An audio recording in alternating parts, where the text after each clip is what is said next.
And I was so stuck in my own goals, my million, my 10,000, my money. And this is just after my total catastrophic loss. And I said to them, the first time I'd ever admitted how stupid I am.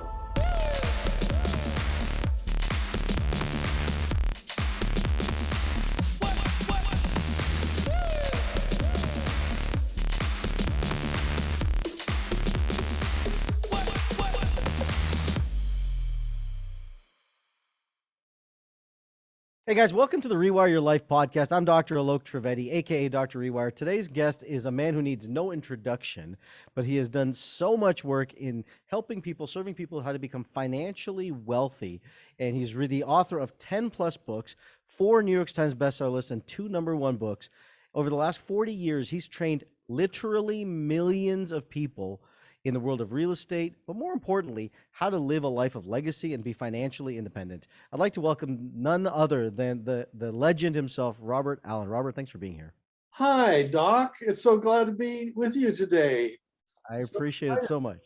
saw Thank you you for speaking at an event. We spoke at the same event, and I was totally impressed with what you said. And so looking forward to chatting with you today. Thank you, Robert. I appreciate it so much. It was actually humbling to have you follow and speak, and it was just great to be at the event with you as well. We could talk about real estate for days. I'm sure you've done it forever, but more importantly, it was kind of what you spoke about. It was really hit home with me was making an impact, right? As we said, tens of millions of people have gone through your courses and your work, and you've started this career back in your 20s, and you started this whole journey. What was it inside of you that made you think about the idea that I want to write books and help people become financially independent? How did that work? I took a class from Stephen R. Covey, Hmm. 7 Habits of Highly Effective People at Brigham Young University. And he had us write our goals down. And one of my goals was to go scuba diving. Another one was to go parachuting. And the third goal, I still remember these, was I wanted to write a book. Hmm. Unfortunately, I was just a student. I had no career, no knowledge, nothing. But I had this seed planted in me that I wanted to write a book. Maybe it's because he was an author and I wanted to be like him. Sure. But it started with that process, and then the seed got planted with me reading Think and Grow Rich, Hmm. which was like I want to be rich. Can I just think my way there? And and the answer is yes, frankly. Although there's a lot of work that goes along with it, but if you don't Yeah. think the right thoughts, then you don't get it. So when I teach real estate, I say there's 3 fundamental skills. You have to have what I call system skills. That's how to make money in real estate or anything you choose. The second skill is mindset, is people skills. You got to learn how to involve people in your dream, because you're not going to do this on your own. And then finally, it's mindset skills. And when I ask audiences around the world which of those 3 skills is most important, almost every one of them says mindset skills are more. I say, well, what percentage? What Yeah. percentage is a mindset skill versus system skills, like how to make money, how to buy real estate, how to buy the stock market, whatever. And it goes anywhere from 60 to 99%. And frankly, it's the most important part of any success is how you think your way there. And so you talk about rewiring your brand. I see behind you, there's this Dr. Rewire brand. Yeah. Most people are wired wrong, and we're taught in school how to think like an employee, Yeah. frankly, because we're trained by employees to get jobs in the world of employees. And employee minds are very different than entrepreneur minds. And I'm an entrepreneur minded person. And therefore, it was like the whole educational system just missed me, completely. It just didn't teach me the mindset of an entrepreneur. You're an entrepreneur. Yep. We primarily teach entrepreneurs, but whether you're an employee-minded person or an entrepreneur-minded person, you got to rewire your brain if you want to succeed at anything, right? I would agree with that 100%, right? I would agree with that 100%. It's like when you thought about writing the book though, like what were I guess, because a lot of people say they want to write a book, but they're afraid, right? They're afraid of that. What were some of the fears maybe that you were going through at that time? I didn't have any fear about writing a book. I was so stupid I didn't even know there were. I'm so ignorant. I have no idea what it was going to take, frankly, to tell you the truth. I just had that as the dream. When I got into real estate, same thing. I had a very clear vision. I wanted to be a millionaire, period. Mhm. I wanted to track my progress. Every property I bought, I added up how much was the equity, how much did it increase. When I increased its rent, did it increase its value, yada, yada. So eventually I could literally say on paper, I was a millionaire on paper, but I wasn't a millionaire in cash flow. Mhm. And there's usually a very big difference between those two. You can be on Absolutely. paper, but if you don't have the cash flow, then so what I did is I said, well, maybe I'll teach a little seminar on how I created this $1 million paper net worth. And so I started teaching seminars in my local city to make an extra 1,000, 5,000, just an extra little bit of cash flow. And my first seminar was 100 people, and they paid $100 each. Yeah, And when you that's do the great. math on that, yeah, that's $10,000. And that Yeah. was for a weekend. And I thought, man, I'm not generating that kind of cash flow in my real estate. I wonder if this is a pretty good thing to do. I still passionate about real estate, but I was Yeah. more passionate about teaching. And eventually we discover what we're placed on this planet to do. And we fail our way into it pretty much. We try a little bit of I this, we agree. try a little bit of that. And eventually we figure out that one, like Archimedes said, he called it a lever and a place to stand. And Mhm. so eventually we discover what our lever is and where we stand, what we stand for. And then we go out and we lever our strength, our purpose into the world, and we make a world a better place because of that. And so I've discovered that I was never going to change the world by buying a bunch of real estate. It's usually geographically located. The increase in rents is usually very limited. It wasn't exponential. It was very, very, limited. And so I said, if I want to reach the world, I just talked to 100 people at this seminar and made 10 grand. But those 100 people, if they did what I told them to do, then they're going to impact Yeah. their families and their families' families and their families, right? And that's impact. At the first, as I'm pretty immature at the beginning, most of us are, we are very self-oriented. We are like, I want this for me. Like it's my dream, right? Yeah, of course. Eventually it gets to the we part. First it's me, then it goes to we. And the we is what happened. It happened for me when I got a letter from somebody, and I was so stuck in my own goals, my million, my 10,000, my money. It's all about you, Uh, you, right? And then we exactly. all say that, It's right? It's all all about about me. me. Right. Exactly. And then Yeah. I get this letter from somebody, and he says, you changed my life. And I didn't change his life. I taught him some knowledge that he used, but he used it, but it changed his life, and he gave me credit for it. And I was totally, profoundly affected by that, because I Mhm. realized, you know what, real estate is not where it's at for me. I want to teach people how to change their life. If real estate is a vehicle, great. I'll teach them that vehicle. Then I broadcast, and I broadened out to multiple streams of income. Yeah. But this book here is filled with all kinds of system knowledge, techniques, nitty-gritty details on how you make money. But there's zero information in here because I didn't know enough yet about mindset knowledge. There's none in here about Yeah. mindset knowledge. There's nothing about purpose. There's nothing about fear, overcoming fears, or nothing about, transforming your own life. So that book was written, a couple of decades ago. Since then, I've kind of finally realized, if we're going to teach success, we need to teach mindset too. And Yeah. matter of fact, it's mostly mindset. So why are we Strategy teaching without anything consciousness else? is strategy without consciousness is foolish in my opinion, right? Strategy alone doesn't do it. And everyone wants to, and there's a lot of people out there, right, Robert, who are just teaching Yeah. strategy. Well, I And did for many yeah, years. I mean, people do. And people buy, and here's the thing, people buy strategy, Yeah. but what they really need is consciousness, which is the interesting thing. Isn't that we're right? saying the same thing? I would say system, you say strategy, Yeah. say mindset, you say consciousness. It's eventually we all come to that same realization. So you got to work on yourself. You do every day.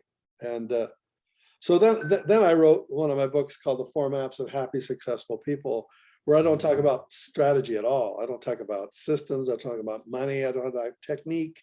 It's all about 4 fundamental skills that you need to your consciousness. So first skill of consciousness is clarity. What do you want? And the 7 questions of clarity. What do you want? When do you want it? Where do you want it? How much of it do you want? Who do you want it with? Yeah. Why do you want that? And the final question, which is the weakest question, is, okay, how are you going to do that? How are you going to go get it? It's so true. And everybody else does it just backwards. They go, well, you say, yeah, I can make $1 million in real estate. How can I do that? Right? So that's what I would teach them. I would go teach them the how. And then they would come back, and two people in the same class hear the same thing. One goes off and crushes it, and the other one goes off and gets crushed. And the crushed one comes back and says, your information didn't work. And it's probably because I hadn't taught the other 6 questions. In other words, Sure. Why do you really want to, is real estate really designed for you? Is that good for you? Are you a people person? Are you a numbers person? There's ways to make money where you don't talk to a single soul, a single person. Yeah. And so you have to figure out, which am I? Am I a people-oriented person or a numbers-oriented person? And so eventually you discover what fits you, what your lever is to move the world, and you get into the second half of your life, right? That's where you and I are. But most of our students are in the first part of their life, and they're just trying to figure out, how do I find my place where I can stand and I can be the person who magnifies my talents and my gifts. So I was having dinner with Bob Proctor years ago, and he said something to me so wise, and I loved what he said. And it's kind of like what you're saying too, Robert. I said, what do you do when you do it all? He goes, you do the same thing again. And it's kind of like you because it's so serving to give and be a part of it. And Bob said the same thing. I just hung out with John Maxwell over this past weekend as well, and it was the same conversation, right? Just continue to provide value into people's lives. And it seems to me, and I'd love to hear your take on this, it seems to me that the people who are the legends in our space in this world, right, that have done massive impact, made such tremendous impact, you in real estate, Bob in personal development, John in leadership, everyone's got their niches inside of it. You all say the same with capacity of providing value and continuously. And it's not like, it wasn't like, oh, you did it once, you left. Like, you guys have been doing it for 30, 40, 50 years, right? Bob's been doing it for 50 years. Yeah. It's pretty amazing. Yeah. So why does he do it? Well, you really ask him, does he do it because he really wants to provide value? Or does he do it because that's just who he is? Yeah. It's just what he does. And he gets up in the morning and he goes, how can I just do what I love to do? Right. And he loves to do it, no doubt about it. And he's happy that it provides value and contributes. But ultimately, you got to discover what you just love to do. You'll do it. I get up early in the morning. Why? I should stay in bed, right? No, because I am addicted. I'm addicted to doing what I do. And I'm happy that it's valuable to some people. Absolutely. Every great leader has gone through its journey of challenges, successes, and hard times inside this. I guess, what was the hardest time for you in not just financially, but psychologically running through this business, right? Because in real estate, people are going to have ups and downs, but most psychologically, where you had the biggest challenge to stay in the game for that long? There are some inflection points, some high points and low points. And the low points for me, I've always been afraid of what other people thought of me. So I was always worried about, just trying to sell stuff on the stage and trying to sell my information. So I'd have to hire people to do what I was terrified to do. It took me like 30 years to get over that. And I struggled with it for a long time. What really tipped over the scale was a beautiful home we built in the Sundance Ski Resort. You've been here in Utah, and so Sundance is a beautiful ski resort. And we built a beautiful mountain home, 10,000 square feet of magnificent architecture, just absolutely beautiful. And it was destroyed by an avalanche. And my wife was on the way to the house that day, to the cabin. My brother came through it and he said, "This is a cabin in the loosest sense of the word," because it was magnificent. And one day, 13th of February, 1986, it was destroyed. And my wife on the way there almost was caught in that avalanche and was saved, frankly, by a woman coming down the mountainside in her car because it was snowing, bringing her family back down because of the danger of the snow, and my wife coming up, and the woman got stuck in the road, literally for 2 hours. My wife couldn't get to the cabin, and during those 2 hours, the cabin was destroyed, and it destroyed me financially. It took an avalanche completely wiped us out, and because had some loans on it, and the insurance wouldn't pay. Believe it or not, the insurance would not pay because they said it was an act of God. How stupid is that? Everything's an act of God. So but the bottom line we're getting to is it forced me to have to reevaluate everything. How do I make this wealth back? Do I want to make this wealth back? It's gone. I'm bankrupt. Literally, it bankrupted me. And if finally, if forced with that decision, you go, you know what, this is what I'm supposed to do. And although I'm going to share this message about being financially successful, even though I am myself bankrupt, at that time, I was on a talk show with Tony Robbins and Oprah. And this is back in the early, this is 86, actually, at that same time the avalanche happened. Right. I was hot flying high. I was #1 everywhere. And Tony and Oprah were not. They were just on their way to the stratosphere. And I was the last person on the show. And I'm talking about this book, Creating Wealth, that I wrote. And they were republishing it in a paperback form. And I'm talking about how you can create wealth. And Tony stops me as we're getting off the stage and he goes, "You're not congruent. Something's going on in your life because you're saying things like, wealth is wonderful. You can be wealthy. Real estate is wonderful, great.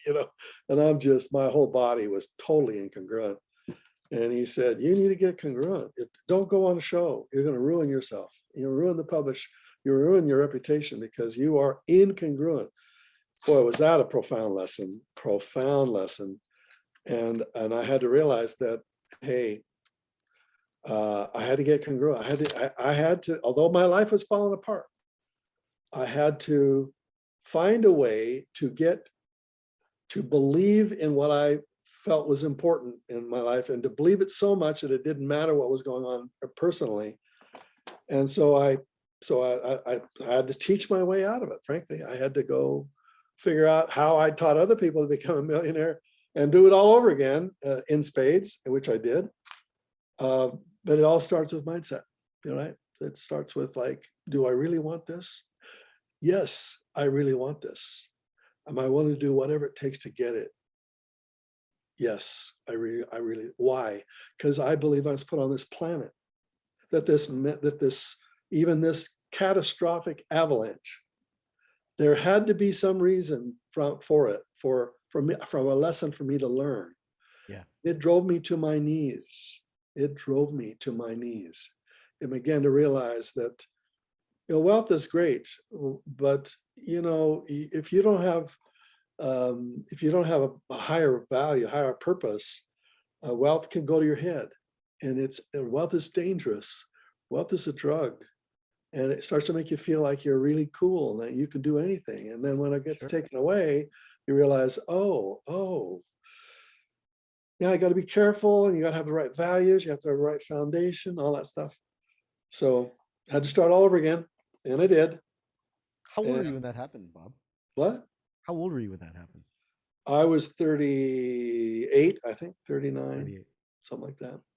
It's very interesting. You said a couple of things there. You had to teach your way out of it, and it's such a valuable lesson. Because me personally, I can totally agree and hear the exact same thing. As I had to teach myself out of my own chaos in my own life when I had lost it all. Yeah. And so it's interesting how we all have these different mirrors in our life that we teach our way out. The only way that I could teach myself out of it was to be actually become that person and teach my own lessons to myself. Yeah. Yeah. Right? I had to become my own student Yeah. in that Yeah. capacity. Yeah. It's true. It's like you Yeah. can do this in front of a mirror. Basically, it's what it's there for. So whomever is listening, where are you in the stage of your life? If you're just starting and you're trying to look for a way to create some wealth in your life, try to find something that matches who you are and what you love to do. That's what I call purpose. And then if you failed, you'll beat yourself up about it. But failure is just part of the process. Can you make it without failing? Probably, but it surely wasn't my case. You just have to fail your way to it. And the mindset is, okay, I failed. I'm just going to suck it up and just keep going until I figure it out. My bankruptcy, it took me like five really long, hard years to dig out. 5 long. But in the middle of that, I was teaching, and I remember the first time I told my students that I was so afraid of what they would think of me, because that was one of my major fears. Sure. And I had to stand in front of this audience. I had to spend $1,000 to be there, and there were like 100 of them, 93, I think it was. Yeah. And this is just after my total catastrophic loss. And I said to them, the first time I'd ever admitted how stupid I am. I'm always trying to look good, right? And I really admitted, I said, to tell you the truth, I'm going to have to do what I'm teaching you, because I just lost it all.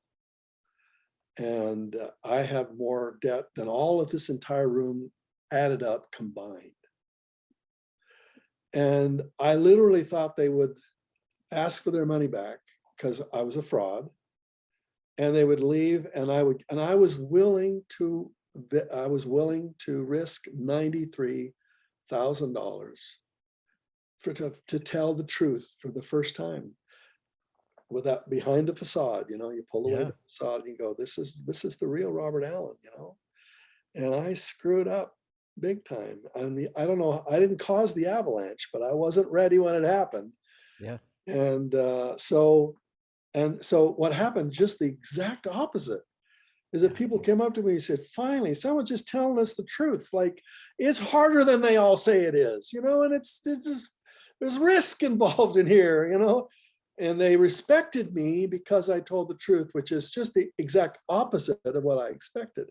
I thought they would disrespect me, that I would think that I was a fool, an idiot. And when I realized that, when I finally just said the truth, it was profound. It was very powerful for me. So I tell that story every time I speak now for the last 25 years. I'm going to tell that story because there are people sitting in that audience and they're feeling the same way I felt. They're feeling like they're a fraud. They're feeling as if they're an idiot, that they can't do it. It's because they're listening to the critical voice in their head.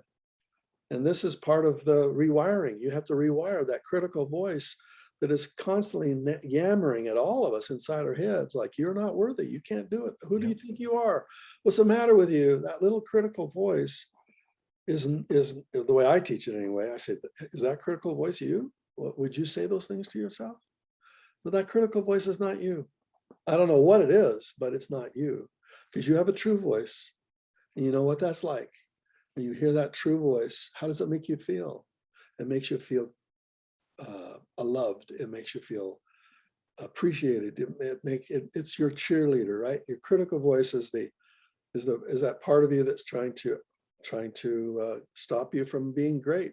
What's great about great people? You call them, what'd you call them? The Legends. The legends. They have a critical voice too. We all do. But not only in spite of their critical voice, voice, but maybe because of it. Because they go, watch me. You tell me I can't do it, even inside my own head, you say I can't do it. Watch me. I love that. Mrs. Critical, watch me. And that's where an entrepreneur comes out. I remember I looked at all the letters I received when I applied for my first job. I got an MBA and I applied to these 30 major corporations, and I got 30 rejection letters. And I thought, my life is over. I'm never going to be successful again. No one wants me. And I laid those letters out on my bed, and I looked at them for about a week. And one day I said, wait a second, who signed these letters? And I looked at the personnel directors of all these General Foods, General Electric, General Mills, any company I could think of. And all these people had said I was not worthy to work in their company. And the entrepreneur inside me said, who are these people? Yeah. How do they know me? They don't know me. One day I will make more money than all 30 of these people combined. And I said this challenge I issued a challenge to myself. Yeah. One day I will succeed beyond anybody's, I succeeded at that particular goal. But because there was something deeper inside me than that critical voice that said you're worthless, it was like, you were destined to do good things. So go make it happen. No matter what they say, go make it happen. And so that's what I've been trying to do for the last 40 years. Well, I think you've done a little bit in that. I think you've done a little bit. It's so amazing, Robert, hearing you talk about this. And that's why I really wanted to have this conversation, because what I really appreciated about you when I heard you speak was not only the fact that you are this legend in this space, but there's a humility of what it takes. I guess, what were some of the lessons that you took from that avalanche to sit and say, okay, how do I live differently? Not, how do you mitigate risk financially, but how do you live differently from here forward?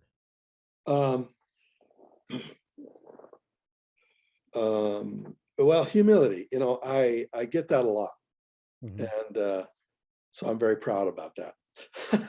So the humility part is the avalanche drove me to my knees, and it kept me there. I just began to realize that, I think I'm so cool, but I'm really not. There's a story of this farmer is in the middle of his field, and there's a beautiful field. It's incredible, wheat flowing, big grains, just absolutely amazing. And the preacher drives by in his car, and he sees a guy standing in his field, and he stops, and he goes up to the fence, and he goes, that's a beautiful crop you and the Lord have here together. Mm-hmm. And the farmer says, well, you should have seen it when the Lord had it all by himself. And what happens is to me, that's why I was the farmer. And I was saying to myself, look how cool I am. And then the rain didn't fall on my crop, and the wind blew hard and blew it down. And you should have seen it when Robert Allen had it all by himself. And truthfully, we are only 1% of the process of wealth. 99% is all invisible. It's all around us. And I do believe in a higher power. I absolutely do. So the first part of money is, why would you want to create wealth and not have as your partner the creator of all wealth? Does Heavenly Father, higher power, however you refer to him or her, Sure.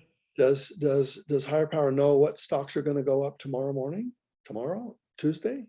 You and I are doing this on a Monday. Yeah. Yeah, he does. Which one's going to go down? So why wouldn't you want to tap into that kind of knowledge? So it really, what I meant by it forced me to my knees, it forced me to realize that there's just so much more to this process of wealth, and I'm just a tiny little piece of it. And if I give credit to where all the source of it is, then it seems like more comes. And you become a giver. You start to, rather than a taker. A taker is a person who's just trying to build up their own wealth. And a giver is a person who goes, where would you like me to give this fortune that you've helped me create? Where would you like it to go? Which causes, charities, philanthropies, churches, which causes do you want me to give this to? Yeah. I won't give it all away because, I still want to hold a bunch of it, but I'm going to give the first 10%. And that was the lesson that happened at the bottom of my bankruptcy because of that avalanche. I went to my spiritual advisor and he says, are you a giver? And I go, what do you mean? I'm like, I've got so many millions of debts I'll never get out. Never. And he says, are you a giver? And I go, did you just hear what I said?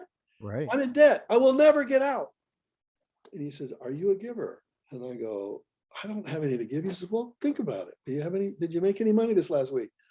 It was just peanuts, And he says, give 10% of that. And I go, this is silly. This is stupid, really ridiculous. I will never get out, And it seemed like it was a little bit better the next week and a little bit less problems. It wasn't a miracle. It wasn't a miracle, but it was over a period of time because I continued that habit. I began to realize, wow, this is important. This is really important part of life. You got to be a giver. And I was a last giver before. I gave last. If I had any money left over after I bought my Porsche, then I would give a little bit. There's 100 here, there's 100 there, and I flipped that to become a first giver. You make some money, you give the first 10% away to whomever, wherever you feel inspired to give it, and don't expect anything in return. Most people they do their giving as if they're giving as to the investment power, to the higher power bank. Like, I'll invest my money in the higher power bank if you give me 100-fold on my return, And we all give because we expect to get a return on our investment. Well, we already got it. You already got the investment. You already won the lottery. If you're here on this planet breathing, especially if you're in North America, if you're breathing in North America, you won the lottery, period. Beyond belief. Why do you expect Amazing. to get 100-fold on your money? That's silly. So you give with no expectation of return, which is really hard to do. But so though that was the lesson I learned at the bottom of my bankruptcy. Thank God I learned that lesson. So important, so valuable. I hope you guys who are listening just hearing this, because it's so important for us to understand, like, you can be at the top, you can be at the bottom, but it's about changing who you are in that process. Now, Robert, you've been doing this for 40 years, and we know it's because it's who you are, right? And that's the beauty of it. It's who you are. I guess in this journey, if you don't mind me asking maybe a personal question, if it's too personal, you can say, hey, I don't want to go there. How did you manage your relationship with your wife through this process of the highs, the lows, the ups, the downs, that whole thing, and then making money, not having money? Like, how did you navigate that aspect of it? Because that's a whole different component as well that people don't like to talk about necessarily, but I think it's important. Well, it wasn't easy. I was embarrassing because I was on the main mistake. See, it wasn't her. So she got to pay for my stupidity. You asked me why I love my wife. It's not because she's beautiful, and she is, and not because she's smart. She's smart. She's funny. She has personality. I love her because of what I took her through, and she's still here. Yeah. Because it was hard. It was hard. It was embarrassing. And I was the one that made that happen. And she's still, that's why I love her. I will always love her. Yeah, I would bet. And I think that's important to understand, right? And I say this to friends of mine often, is that the right woman is not necessarily, the right woman is the one that wants to go through war with you. And I think that's an important exactly. thing. Exactly. Yep. If they want to go through, lock arms with you and walk through war, that's the right woman. Yeah. Well, we celebrate 45 years on February the 14th. Oh, that's awesome. 5 years of marriage. Hasn't been a cakewalk. Men and women are not designed to live together. So, But when I put her first, it's just like first giving. You got to Yeah. be first loving. You know, you just give first. She wants this, she gets it. You know, she gets the My first parents time. on the 18th of February, my parents will celebrate 50 years of anniversary. Oh my gosh. Yep. It's pretty Oh my amazing. It's pretty amazing. Robert, I know there's so much I could cover with you, so much I could talk with you about. If you had to say something as maybe the last words that you could sit and say, let's just play a hypothetical question. Okay. If you had to say this was the one word to dictate what the meaning of life is for you, what would you say that word would be? Giving. Hmm. Giving. And it took me millions and millions and millions of dollars to learn that lesson. Yeah. It was the best investment of my life. Giving. I love it. I love it. Robert, you are a humble yet amazing individual, and I'm so grateful to get a chance to meet you, to get to know you, and to share this. Any last words you'd like to share with people? How can people get more I mean, you're everywhere. I know people can get tons, but what do you want to do now? We're, in this phase of your career, what do you want to do now? How can people get in touch with you, to work with you? Do you want to work with people? Do you want to write more books? Where do you go from here? Well, social media is where I go from here. So I stumbled into a guy who was crushing it on social media, and I was zero on social media, kind of like it went beyond me. I'm on my age. But last week we reached out and had people viewed my social media, the 7 different types of social media, 350,000 times Amazing. in 1 week. And we started that last August. We started at 0. And now we've done like 4 million views in the last few months. So I want to get my message out there. That's the way I do it. And then of course people will eventually find my website, robertallen.com, and I share with them, the systems, the secrets that I've learned over the years. And if a person hears this now, they have to ask, is this something that they were destined to hear? And I'll either resonate with them or I will anti-resonate. Sure. They'll hate it. And so if I resonated with you, then I wish you well, and come to robertallen.com, and let's see if we can spend some time together. I love it. Ladies and gentlemen, Robert Allen. I just want you guys to know that he's an amazing individual. I've really been respected. I respect him greatly for who he is, what he's done, and get to know him a little bit as well. Go follow him. Go follow his social media handles. Go follow what he's doing, because he is a legend when it comes to real estate, wealth building. But more than anything, you could see based on this, he's a legend as a human being. That's what it's about. To rewire your life, it's to understand every aspect of who you are. You can't rewire unless you're in a state of gratitude. I've said this on every other podcast, every other video, but you could hear the gratitude of Robert and his life. If you're going to live a life of inspiration, gratitude is the gateway that opens a door for you to be able to enter that pathway. And gratitude, neurologically, through experience, whatever it is, it's gratitude that enters it. And Robert is a grateful human being, which is why he's had the beauty of the life that he's been able to have. So follow him. Go do whatever he does, whatever he has to offer. Learn it. It's valuable to you.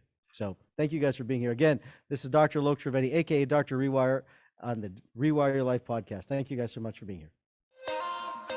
Hey guys, if you like that video, click on the link over here and you're going to love the next video.